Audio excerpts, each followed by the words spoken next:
Well, good morning, everyone, and Happy New Year. Like many Minnesotans, I have to tell you, I was glad to turn the page on 2025. It was an extraordinarily difficult year for our state, and it ended on a particularly sour note. For the last several years, an organized group of criminals have sought to take advantage of this state's generosity. And even as we make progress in the fight against the fraudsters, we now see an organized group of political actors seeking to take advantage of a crisis. I don't want to mince words here. Donald Trump and his allies in Washington and in St. Paul and online want to make our state a colder, meaner place. They want to poison our people against each other by attacking our neighbors. And ultimately, they want to take away much of what makes Minnesota the best place in the country to raise a family. They've already begun trying to withhold funds that were meant to help families afford child care. And they have no intention of stopping there. Make no mistake. We should be concerned about fraud in our state government. We cannot effectively deliver programs and services if we can't earn the public's trust.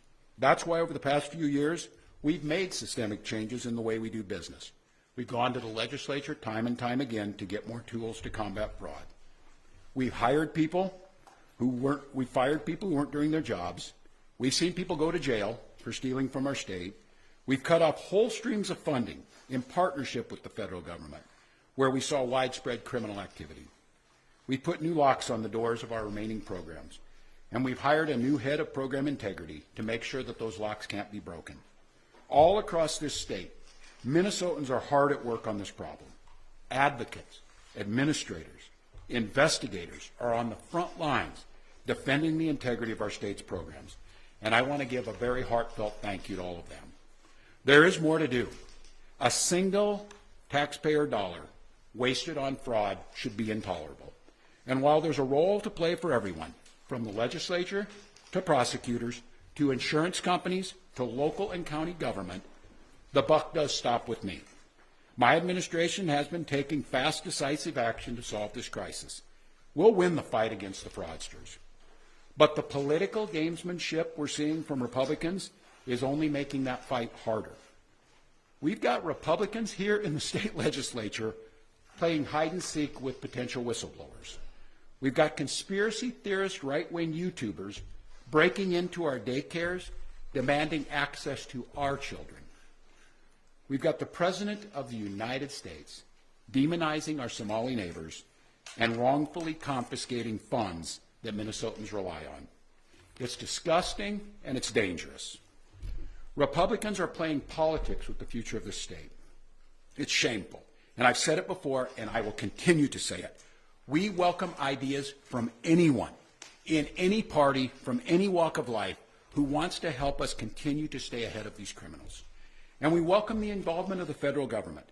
I am grateful to the career professionals at the U.S. Attorney's Office and the FBI who have been helping us fight this fight for years. But I cannot abide the actions of the political leadership in Washington.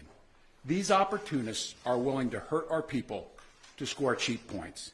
They and their allies have no intention of helping us solve this problem, and every intention of trying to profit off of it. Which brings me to this. 2026 is an election year. Election years have a way of ramping up the politics at a time when we simply can't afford more of that in Minnesota.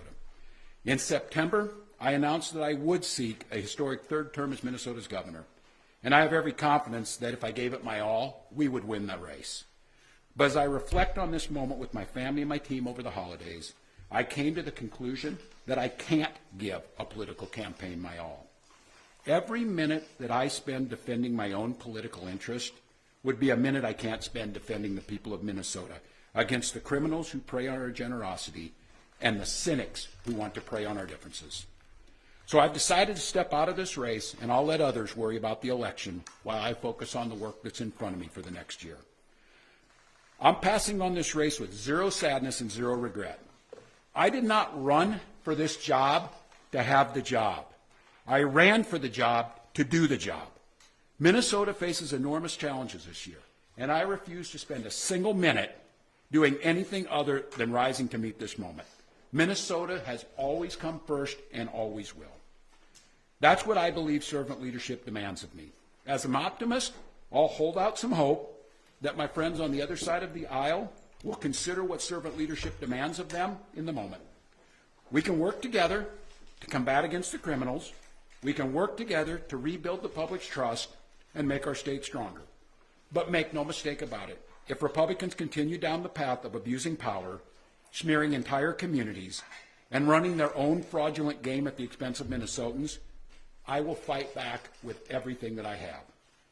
I am absolutely confident a Democratic and a DFLer will hold this seat come November. I'm confident that I'll find ways to contribute to the state that I love long after next January. But there'll be time to worry about all that later. Today, I'm proud of the work we've done to make Minnesota America's best place to live and raise kids. From our new paid leave policy to our child tax credit to our school lunch programs feeding every single child. And I'm doubly proud of the incredible team we put together to make this vision a reality. I want to take a moment to thank every member of my staff, to every single state employee who has been part of this fight. Now more than ever, I need you on the job. I need you to help work together to tackle the important work in front of us. And most of all, I want Minnesotans to know how grateful I am for the opportunity to serve this state, for the privilege that I have been given to serve in this office. I'm on the job.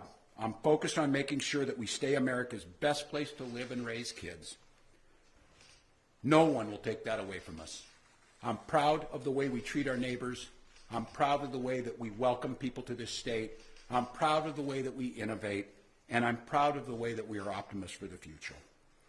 No one's taking this away from us. Not the fraudsters. Certainly not this president. Not on my watch.